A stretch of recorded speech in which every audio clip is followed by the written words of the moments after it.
Celebrities are fleeing Hollywood in droves. Macy's is leaving Chicago. All as Democrat-ruined cities have begun to officially implode. In this video, we're going to take a look at the latest fail among our woke celebrities and corporate executives who've really finally had enough and are indeed admitting that leftist policies have destroyed their cities and they are abandoning them and leaving them and their Democratic politicians to economically and socially rot. You are not going to want to miss this. Greetings, everyone.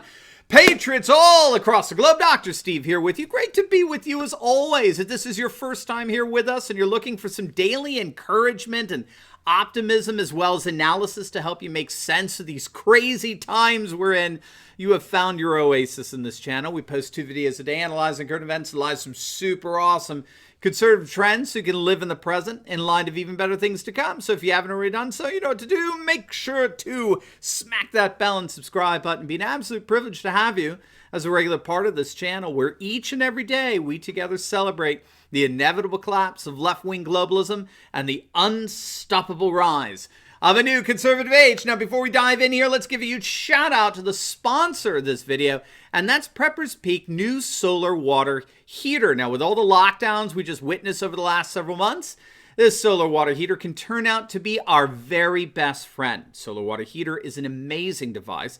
It allows you to heat and boil water outdoors using simply sunlight. It can heat water in as little as 30 minutes, and it'll work anywhere the sun shines. You can use it to boil water, to cook noodles and rice, and sterilize water for drinking. Hello, campers. It's easy to clean. It can be used anywhere there's sunlight. And the best part is that if you click on the link below, you'll get 15% off. So what can be better? Do not wait. Click on that link below before they sell out and get your own Patriot Sun cooker today. All right, gang, let's dive right in here. You know, Frank, there's no way to sugarcoat this. America's Democrat-ruined cities are dead. Our cities are dead, and they're now just basically decomposing. They're rotting. They're decaying. They're disintegrating. And it seems when all is said and done, we're really at the point of no return. We're at the point of no return because the residential and financial resources necessary for an effective recovery from all the societal degeneracy it's currently engaged in this mass exodus from our imploding urban areas, and it's just getting worse. Here's the latest. Macy's has announced that they are officially leaving downtown Chicago. Alas, the ultra-left Lori Lightfoot could not convince them to stay after a second round of looting devastated their store in the past weeks after Chicago police shot a black assailant who first began shooting back at them a couple of weeks back. Well, then thugs began looting and rioting throughout the city, which involved a full invasion of what's called Chicago's Magnificent Mile. Okay, this is Chicago's premier commercial district made up of upscale restaurants, posh hotels, beautiful Macys, right?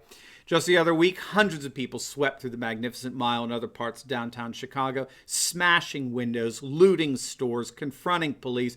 In fact, the rioting and looting, particularly in the Magnificent Mile area, it prompted law enforcement to raise the city's bridges in order to prevent people from traveling downtown. So once again, the city of Chicago went hysterical. And needless to say, it was a massive blow to the dwindling number of businesses that have decided to stay in Chicago after the George Floyd riots ravaged the city. And Macy's is done. They've had it, and they are indeed leaving downtown Chicago. And now it's not just Macy's. Bloomingdale's as well is closing up its downtown location. Both Macy's and Bloomingdale's are owned by the same corporation. So this corporation is obviously cutting their losses, and they're leaving what was until very recently one of the most posh upscale neighborhoods in any American city. Now, moving on over to Hollywood. Now, you're not going to believe this, but even the woke warriors of Hollywood are leaving the city in droves. The Daily Mail is actually calling it Hollywood's apocalypse now. The rich and famous are gone, you know? Remember, these are the ones who were making that cringeworthy 2-minute commercial entitled, "I Take Responsibility," where you had a bunch of relatively defunct white celebrities responding to the George Floyd incident by confessing their sin of white privilege and perpetuating racism in our nation and vowing to take action. And needless to say, because they're all narcissists, they failed to see just how cringeworthy and pathetic that commercial was. But fortunately, there were plenty of reminders out there throughout social media. Just to give one, Britain's Daily Mail had a nice laugh at these leftist woke warriors' expense, reporting on how these one-time celebrities were facing a massive backlash over what they were calling a cringe-inducing video. I love it. Cringe-inducing. Well, their moment of wokeness appears to have ended. Hollywood's rich and famous have had it. And an unprecedented number are picking up and leaving the rotting city. The Daily Mail is reporting that managers of moving and storage companies are indeed confirming that there is a mass exodus from Hollywood going on as we speak. People are leaving in droves, and they're moving to places like Nashville, which is so interesting because Tennessee is basically the political opposite of liberal left-wing California. Interestingly enough, one of the stars that they focused on was Lou Ferrigno, who played the Hulk in the TV series The Incredible Hulk. I loved that show, and I loved him. And he's no liberal, by the way. He's a Trump supporter, and he's lived in LA for decades. Well, he recently moved out of LA because he said the city's basically imploded. I mean, everywhere you look, there's homelessness, there's drug addicts filling the streets, there's dung in the streets. So this is what you get when you allow Democrats to take over and ruin your cities. Now, I know a lot of you are worried about this because now that we're seeing so many urban residents pick up and flee in this mass exodus, we're worried precisely because as they relocate to America's exurbs, we're concerned that they're going to be bringing their politics with them, their left-wing, cosmopolitan, progressive politics, and end up turning many of our counties blue. I don't think that's happening. Granted, it has happened in the past, but that's when affluent urbanites relocated from city to exurbs so as to increase their standard of living. So what we were seeing, like in New York City, is you have wealthy who've been leaving the city rather steadily over the last few years because Mayor Bill de Blasio's New York has become so utterly insufferable. We'll get to that in a second. So they've been going to the Connecticut suburbs, or they've been going to Jersey suburbs, Pennsylvania suburbs, Poconos, and like.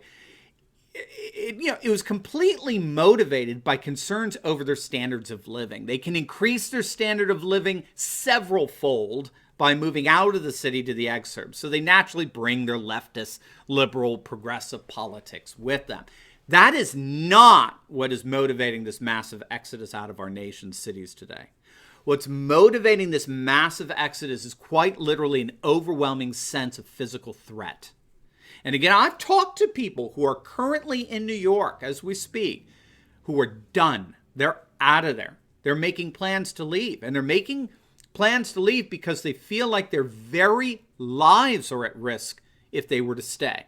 So this is no longer an issue of material conditions and standard of living increase or anything like this. This is an exodus that's been provoked by literal survival instincts. The educated, the professional, the affluent cosmopolitan populations are increasingly seeing themselves in harm's way, that they're in danger, and that they're targets not just for rioters and looters, but they're targets for these feckless Democrat politicians who are already getting ready to raise their taxes so as to pay for all the damage that these feckless politicians allowed to happen. So I don't think leftist politics transfers as easily and as unencumbered when you're fleeing cities and urban living conditions out of motivation of fear, because now they have a vested interest in voting in such a way that serves as a defense mechanism against this urban rot they fled from. In other words, among all the urbanite that are resettling in exurbs, how many do you think are going to vote to defund the police? How about zero, right? So they're not going to be voting their values as much as they're going to be voting to protect themselves from the very violence they originally fled.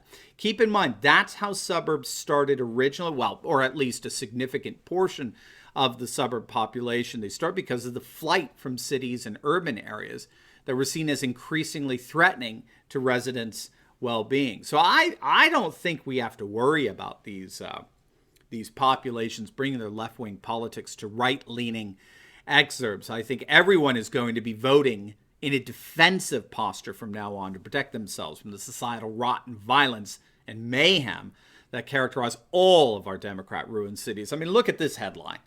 The Upper West Side of Manhattan has been completely devastated by their feckless mayor, Bill de Blasio, after he moved the city's homeless into Upper West Side hotels. And surprise, surprise, the Upper West Side is now being overwhelmed with open drug use, needles, public urination, harassment. Residents are being constantly accosted by these homeless people after a number of hotels were converted into homeless shelters. Boy, I can't wait to stay in one of those hotels someday, right? Gee, needless to say, it's being widely reported that New York City is spiraling out of control. It's going into a full-blown death spiral. I grew up in the greater New York area in Connecticut. My sister ended up living in Brooklyn and working in Manhattan. Many of my high school friends went on to establish their lives and careers in New York City. I mean, it was the place to go. We all loved it. No longer. They're out of there. They don't want anything more to do with this collapsing dystopia. Bloomberg estimates that people are relocating out of New York City, get this, at the rate of more than 300 per day. Thousands of people a week are permanently moving out of New York City. Things are so bad, we talked about this last week, things are so bad that even New York's prestigious private prep schools, their posh upper-class private schools, may actually have to close their doors. And that's because wealthy families are relocating out of the city to the New York and Connecticut and Pennsylvania suburbs, and they have no plans on returning back to the city. And this pattern of a mass residential and business exodus is getting replayed in city after city after city throughout our entire nation, with really no end to the urban devastation in sight.